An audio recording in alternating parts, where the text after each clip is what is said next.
This frequency was not created, it was remembered. It vibrated in the golden silence before time. It echoed through the halls of Zep Tepi, in the breath of Thoth, in the spaces between stars. And then, it was forgotten. Forgotten not because it vanished, but because the world turned away from it. But you heard something. Maybe in a dream, maybe in a silence too deep to name. And that resonance brought you here, to the Emerald Code. What you're about to feel is not new. It's the forgotten abundance code, and it was never out there. It was waiting inside you, to be heard again. But this truth is not what you think. It doesn't need to be found. It needs to be remembered. You were not born disconnected. You arrived radiant, pulsing with memory and coated with gold. Your first breath already carried the echo of stars, the hum of a frequency that once shaped civilizations. But almost immediately, the forgetting began.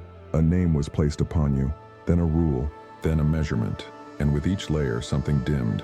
Not your light, but your ability to feel its full breadth. The world taught you scarcity not as a concept, but as a condition. You learned that to exist meant to earn, to withhold, to compete. That abundance was something outside you, a door that others held the key to. But none of that is true. It was never true, because abundance is not a possession. It is a pattern, a resonance, a song beneath the noise. This isn't just philosophy. It is a vibrational wound, one so old that it became invisible. It lives in our language, in our posture, in the way we ask for what we already are. They called it economy, but it was never about numbers. It was about amnesia. And what if I told you that this amnesia was not accidental? In the time before time, Zep Tepi, the human spirit walked in rhythm with creation. There was no manifestation, because nothing needed to be attracted. The field responded instantly to coherence. You thought, you felt, you received, you gave. It was one motion like breathing. But then the field fractured. A veil descended, not from outside, but from within. The collective field of humanity shifted from temple to transaction, from offering to extraction, from remembrance to repetition. You are not broken, but you are swimming in a sea of forgetting. A world built on the illusion that what you are is not enough, that you must reach, strive, and suffer to deserve. And that illusion is the veil.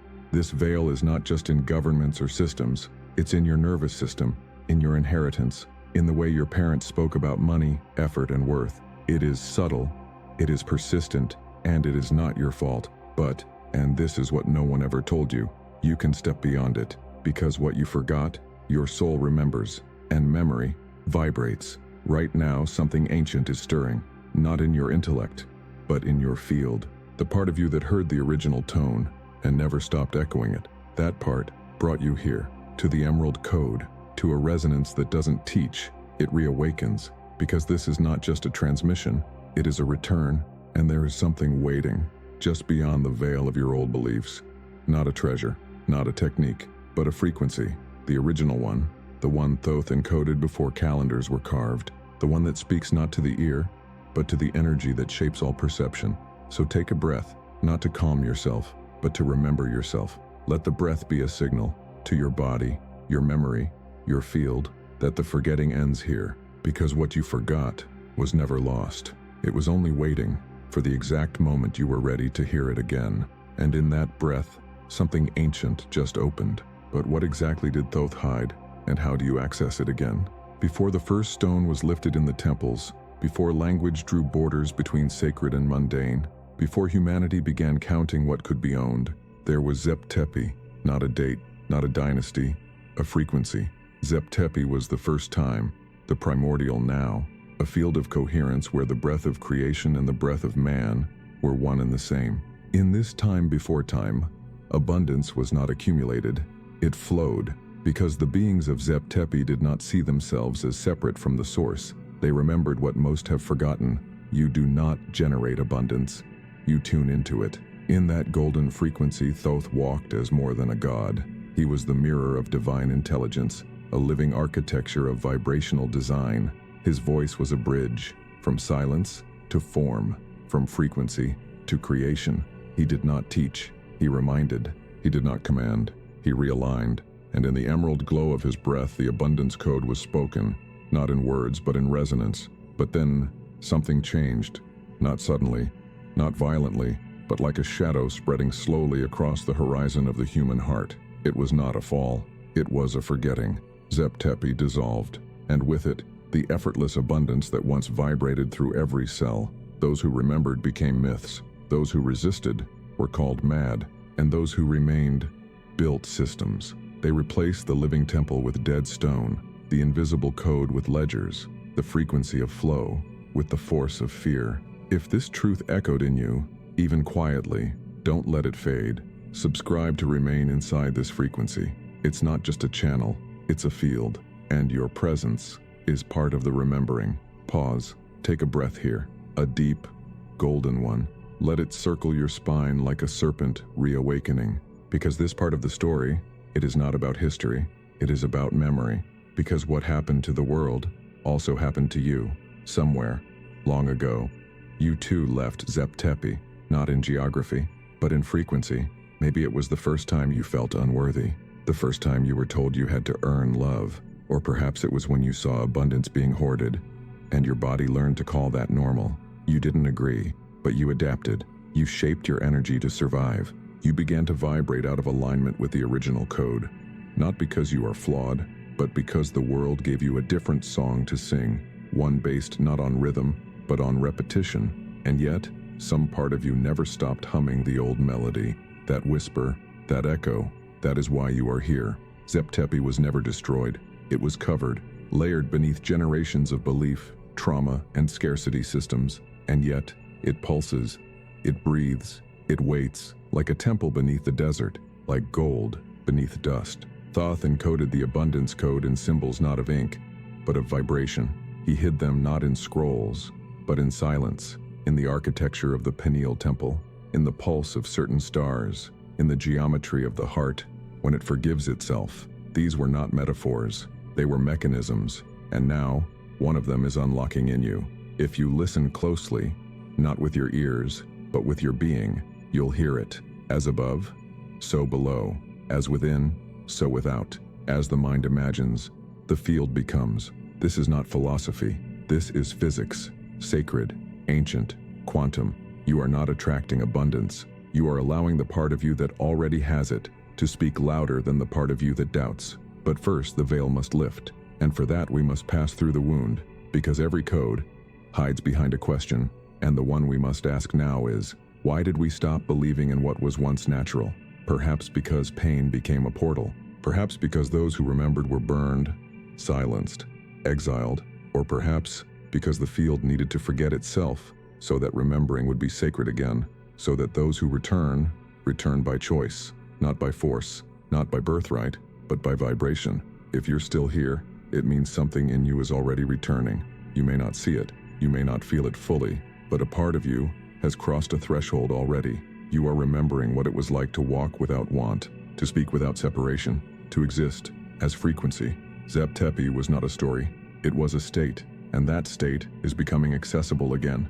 So listen, not to me, but to the resonance within you now, the tingling, the stillness, the memory of being more than survival, because that is the threshold. That is where Zep Tepi begins again, and through it, the abundance code becomes audible once more. But what exactly is this code Thoth preserved, and how do you bring it from memory into matter? You've heard of secrets, of scrolls, of sacred knowledge hidden beneath sands and scripts, but this is different. This is not a code that can be spoken, not a formula to decode with the mind. This is a resonance, an energetic language etched in the silence between thoughts, in the breath before speech, and its guardian was not a king, not a prophet, but a vibration in human form. Thoth, Diehuti, the voice of balance, the hand that carved silence into symbol. He did not invent the code of abundance. He translated it from the field into form. He held it as vibration and encoded it for those who would one day hear beyond hearing. Let's begin again, not with logic, but with rhythm, not with proof, but with pulse. The Emerald Code is not a text. It is a tone, a field, a living frequency that organizes reality from the inside out. And Thoth was not its author. He was its scribe. He engraved it not in stone, mind, but in dimension, in the sacred tension between matter and meaning. So what is this code? The ancients never defined abundance as accumulation. They understood it as alignment. To be abundant is not to have more, it is to resonate with the structure of life itself, with the spiraling, fertile, generous geometry of Source. Abundance is the field you enter when your inner coherence matches the music of creation, not when you try, not when you force, but when you remember. As above, so below. This is not metaphor. It is instruction. What you hold within you, what you rehearse in your emotions, repeat in your attention, encode in your inner narrative, that is what the outer world arranges itself around. As within, so without. The law of correspondence is not poetic. It is electric. Your outer lack is not a punishment. It is a mirror of your forgotten vibration. When the field no longer hears the frequency of receiving within you, it cannot deliver anything different. And that is why Thoth spoke in paradox, in spirals, in tones that could not be flattened into simple truths, because the code of abundance is not accessed by understanding, but by entrainment. You must vibrate what you want before it exists, and this is where most fall. They believe they can trick the field, speak one thing, feel another, demand what they secretly fear, chase what they don't believe they deserve. But Thoth knew the field listens not to words but to coherence, so he encoded 7 laws, not to control, but to reveal, and among them, 2 govern abundance at its root. The law of vibration. Nothing rests, everything moves, everything vibrates. Your thoughts, your beliefs, your emotions, they are not internal, they are broadcasts. The law of correspondence. As above, so below. As within, so without. Reality does not mirror your desires, it mirrors your frequency. These 2 laws together form the lattice of the abundance code. They are not to be believed, but tested, because this isn't magic, it's memory. You've done this before, not in this body, but in the temples that remembered how to breathe reality into form, and you don't need to return to them. You only need to re-enter the frequency they lived in, because your nervous system, your breath, your field, they are still tuned to respond. You simply forgot the key, but Thoth didn't. That's why he hid it. Not in a temple, but in principle. Not in a book, but in the body. And now, the tone is beginning to re-emerge. Can you hear it? Wait, before we go further, pause here with me. This code doesn't unlock all at once.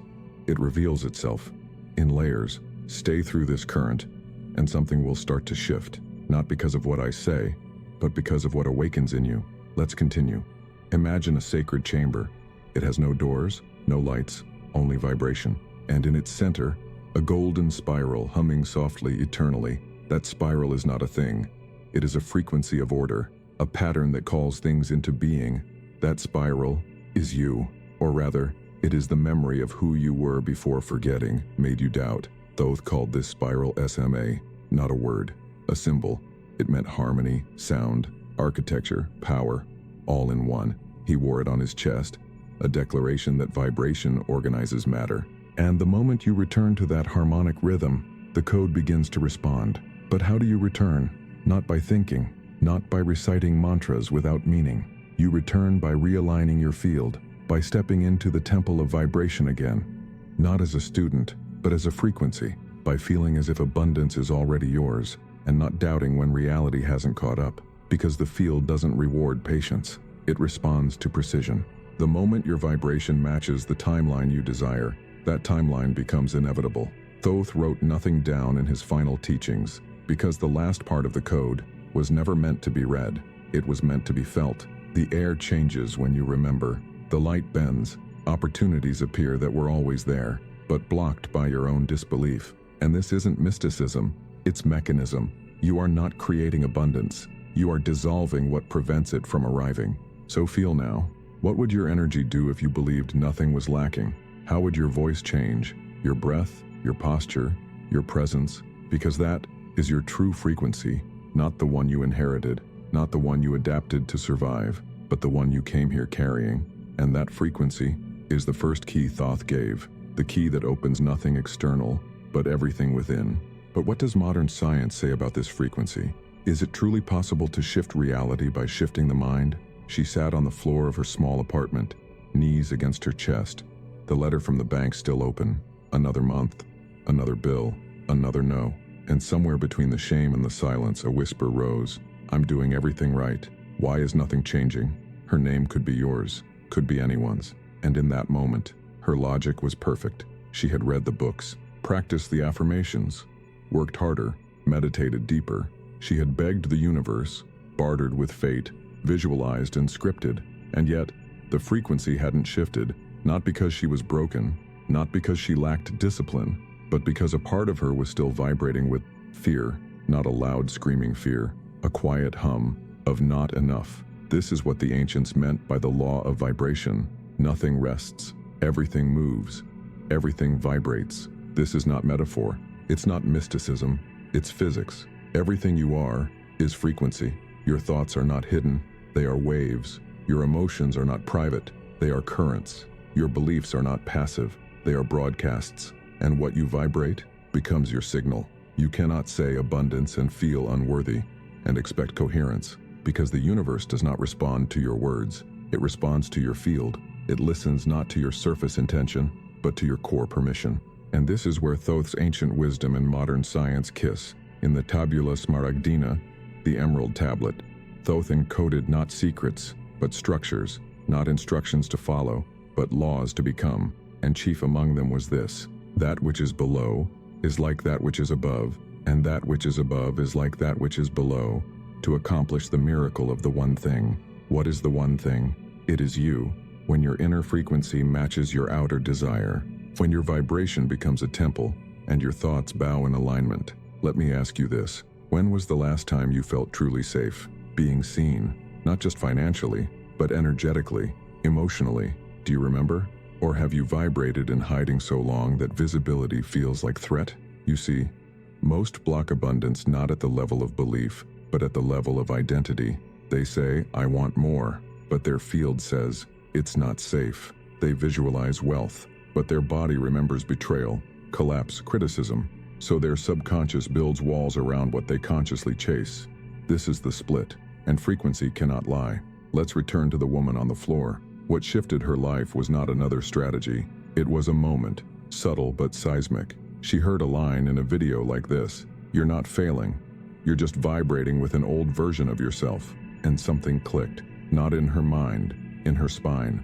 She began to feel the field as malleable, and for the first time, she stopped trying to manifest and started tuning herself as if it was already done. The next day, she walked differently, spoke with more stillness, listened with more presence, and reality began to move, not instantly, but unmistakably, because the shift is not about effort, it's about entrainment. To shift your reality, you must shift your frequency first. And to shift your frequency, you must become aware of what you're actually broadcasting. This is the spiritual science of vibration. If something in you just softened, it means the old signal is dissolving. Subscribe, not to a channel, but to this new resonance. Let the algorithm become a mirror of your remembrance. Now take a breath, a real one.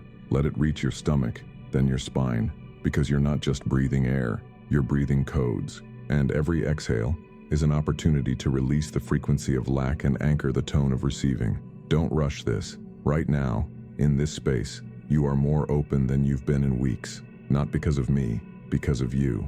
Because you're listening with something deeper than ears. You are remembering the voice inside the silence. And that voice is not asking you to believe. It's asking you to resonate. But what if this resonance isn't just spiritual, but neurological? What if science now proves what the ancients always knew? There is something in your mind right now, filtering reality like a sacred veil. It decides what you see, what you ignore, what you call luck, and what you miss entirely. It is invisible, but it shapes your entire field of possibility. The ancients felt it as frequency. Modern science calls it the reticular activating system, the RAS. It's not mystical, it's neurological. And it may be the key to why some people walk through doors of abundance daily, while others never even see the door was there. Let's go deeper. The RAS is a network of neurons in the brainstem, like the doorkeeper of your consciousness. Every second, your senses gather over 11 million bits of information, but your conscious mind can only process about 40. So what decides what gets through? Not truth, not potential, but relevance, determined by your beliefs, focus, and vibrational state. That means, if you've spent years unconsciously reinforcing scarcity, believing money is hard, or people like me never get ahead, your RAS, this sacred filter, literally begins to ignore opportunities that contradict those beliefs. It's not punishing you, it's protecting your coherence. Because the brain doesn't crave truth, it craves alignment with what you already believe, even if those beliefs are keeping you small. Let me show you.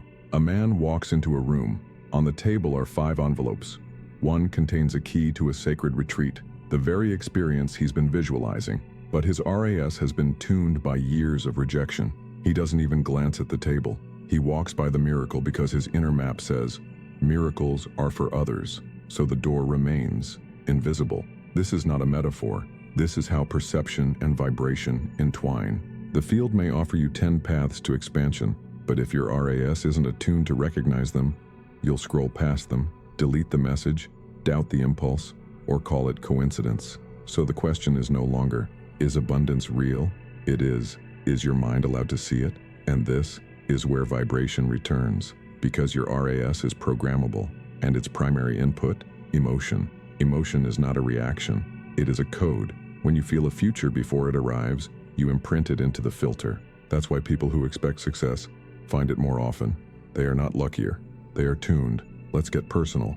Have you ever had a day when everything went wrong, and by mid-afternoon, even small blessings felt like burdens? That's your RAS, entrained to a field of frustration, filtering everything through the vibration of, I'm overwhelmed. But when you shift, even slightly, you start catching whispers you missed. A stranger smiling, a forgotten check, a moment of clarity, a new offer, a door. Thoth never mentioned the RAS, but he spoke often of the eye that sees the hidden. In the temples, initiates were trained not just to observe, but to tune their seeing, to move beyond physical vision and into vibrational alignment with unseen potential. Because abundance isn't hidden, it's filtered, and that filter is your sacred responsibility. Here's a story. A woman, newly divorced, begins meditating daily. She visualizes herself walking through golden fields, chanting words of worth. She feels the life she hasn't yet lived, as if it's here. Within weeks, she begins noticing new invitations, old friends reappearing, even a stranger offering her a business idea she once dreamed but forgot. Her circumstances hadn't changed. Her perception had, because her vibration had. And now we enter the ritual. Close your eyes, unless you're driving. Feel the edges of your body, the hum of your hands, the rhythm of your breath. Ask yourself gently, what has my mind been filtering out that I am now ready to receive? Let that question echo, not as thought, but as frequency, because the moment you ask it with sincerity, your RAS begins adjusting. Not tomorrow, now.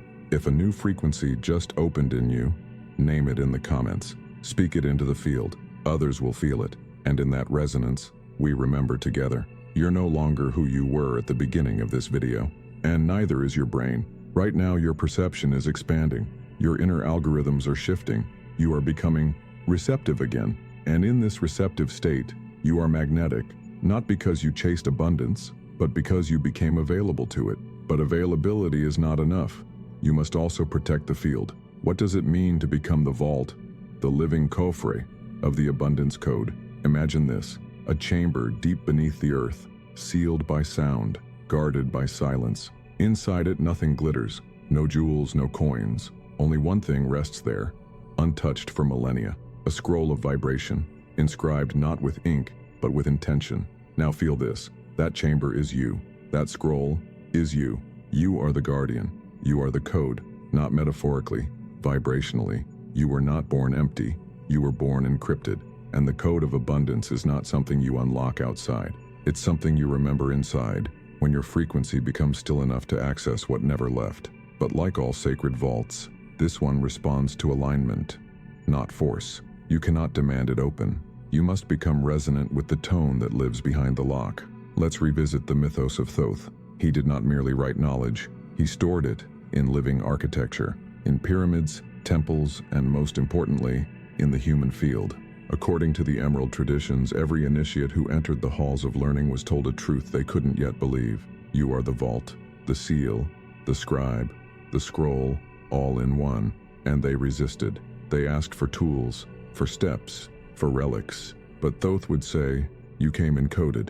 You just forgot how to listen, because we were trained to seek outside, to earn, to strive, to beg reality for what was always inherent. But true abundance is never earned, it is allowed. And that allowance comes from one place, your frequency of worth. This is the unseen mechanism. When your self-worth collapses, your nervous system closes the gates. Your subconscious, like a loyal servant, protects you from receiving more than you feel safe holding. So even when life offers, you deflect. You say, "I'm not ready. I'll mess it up. I'll lose it again." And the field obeys, because your field is your instruction. I want to tell you a story. There was once a healer, brilliant, devoted, luminous, but every time her clients multiplied, her body shut down. Migraines, fatigue, confusion. She thought it was burnout, but in truth, it was vibration. A part of her still believed abundance meant betrayal, that being seen would cost her love, that growing meant leaving people behind. So her subconscious shut the gate, not to punish her, to protect her identity, until she did something radical. She forgave herself for ever believing she had to shrink, and that opened the vault. This is the threshold you now stand before, and I ask you, what would happen if you no longer blocked the flow? What would open if you believed you were safe to expand? Because you don't need to find the treasure. You need to become the space that can hold it, and that space must be vibrationally prepared, not externally proven. Let's make this real. Right now, place your hands on your chest, breathe deep, say out loud or inwardly, "I am the vault, I am the field. What I'm ready to hold is already on its way." Feel that, not as performance, but as permission. You're not asking, you're aligning. This phrase is not affirmation.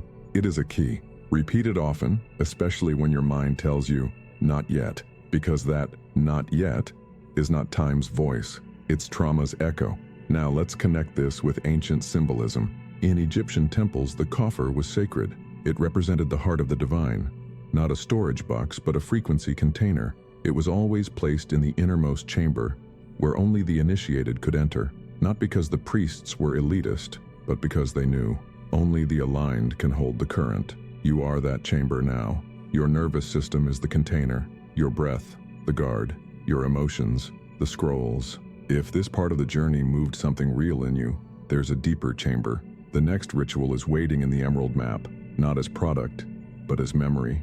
Only those who feel the resonance will know the way. Find the instructions in the pinned comment, or stay, and let the next code find you. Now listen closely. We are not done, but what comes next is not more information, it is integration. In the next passage, we step into the flow, not as theory, but as a state of being. You are no longer a seeker, you are becoming the keeper, and in the keeping, you remember. What happens when abundance stops being a moment and becomes your movement? There is a rhythm beneath everything you've ever called real, and it's calling you back. Imagine for a moment a river that forgot it was water, a current that believed it had to fight the stone. It begins to struggle, to split, to shrink until it no longer moves. And then, in stillness, it remembers. It was never meant to force, it was always meant to flow. This is you. This is us. This is the moment we remember. Abundance is not an achievement. It is a current, and all that's ever been required is return. Return is not regression. Return is resurrection. To return is not to go back in time. It is to go deeper in being, to re-inhabit the self that was once too sacred to hold. You are not meant to manifest once and repeat affirmations forever. You are meant to become the space where abundance is normal, and that space is a state. Let's begin with a real moment. There's a man, well-read, well-intended, deeply spiritual, but every year, no matter what he earns, he ends up in the same place, empty, not because the world is cruel, but because he never let abundance feel safe in his body. He still holds the belief that too much will corrupt me. He mistrusts ease. He associates flow with losing control. So when prosperity comes, he leaks it. When joy visits, he numbs it. And when expansion knocks, he delays it, until he realizes his nervous system never learned to receive, and so he begins not with more work, but with more slowness. He learns the feel of abundance, not just the fantasy. This is the shift. Abundance is not what you gain, it's what you agree to feel consistently. It is a biological rhythm. It is emotional readiness. It is spiritual surrender. And when your inner waters begin to remember their flow, you no longer chase. You attract by coherence. The Emerald Code teaches there is a rhythm behind all manifestation. It is not push. It is not hustle. It is alignment with natural current. And in Egyptian metaphor, that current is called Ma'at, the balance, the order, the divine harmony of flow.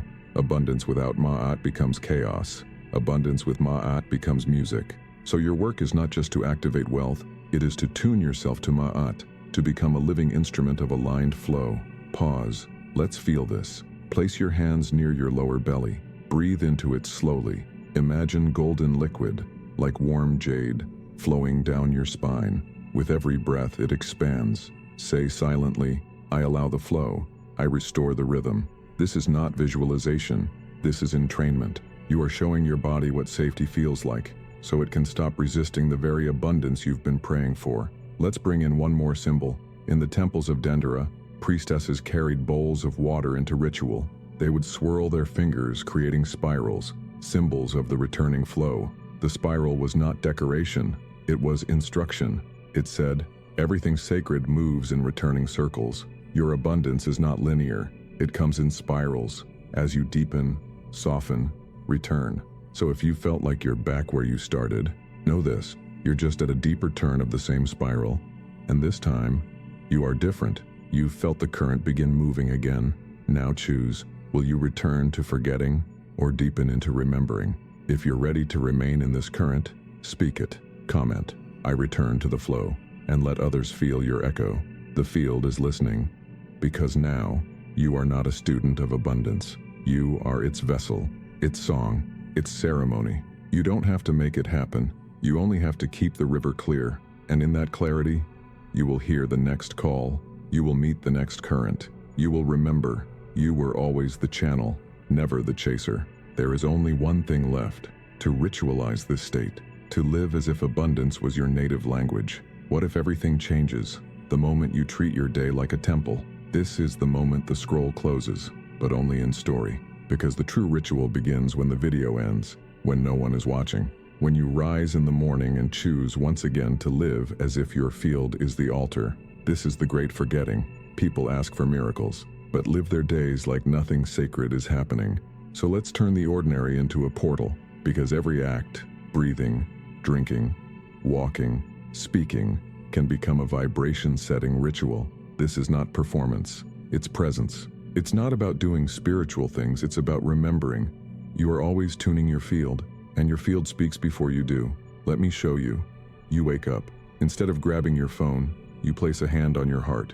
You whisper, I remember. I allow, I realign. You take 3 breaths as if inhaling sunlight. You drink water slowly, imagining it cleansing old codes. You walk barefoot for 2 minutes, letting the earth pull your nervous system back into harmony. None of this takes more than 5 minutes, but it rewires your resonance, and from that state, you begin your day, not as a seeker, but as a keeper of frequency. This is the Emerald Path, not just to learn the code, but to live it, daily, deliberately, devotedly, even when no one is watching, especially then. Let me offer you a final example. There is a woman. She's not famous. She doesn't teach, but every morning she opens her journal and writes one sentence. Today I practice sacred availability. That's it. But that one phrase tunes her entire field. She speaks softer, decides slower, feels deeper, and over months, opportunities find her. Because she doesn't just believe in abundance, she lives in readiness for it. That is the practice. Whisper this now, or write it where your soul can see it. Today, I practice sacred availability. I am tuned. I am receptive. I am the code made flesh. Let this phrase become your morning candle, your invisible incense, your inner temple bell. Because repetition is not programming. It is resonance deepening. And what you resonate with, you become. You are not finishing a video. You are completing a circuit. And circuits don't end. They loop. They return stronger. So in the coming days, watch what opens. Watch who arrives. Watch what thoughts lose their power. Not because you forced change, but because you returned to your nature. If this transmission stirred your field, there's more waiting for you. Return to the previous codes in this series, or follow the scroll to the next one. Each video is not content, it is frequency, and together, they rewire reality. Join the community transforming reality with ancient wisdom. Like, subscribe, and anchor this vibration with us. And finally, there's something else waiting. Not in this script, not in any product, but in the silence after this ends. In the moment you close your eyes and ask, if I am the code, what else am I now ready to remember? Wait for it, because the next scroll is already writing itself in the space you've just cleared. And when it arrives, you'll know, not because of words, but because your body will say yes. You are the frequency, you are the field, you are the forgotten code, remembered.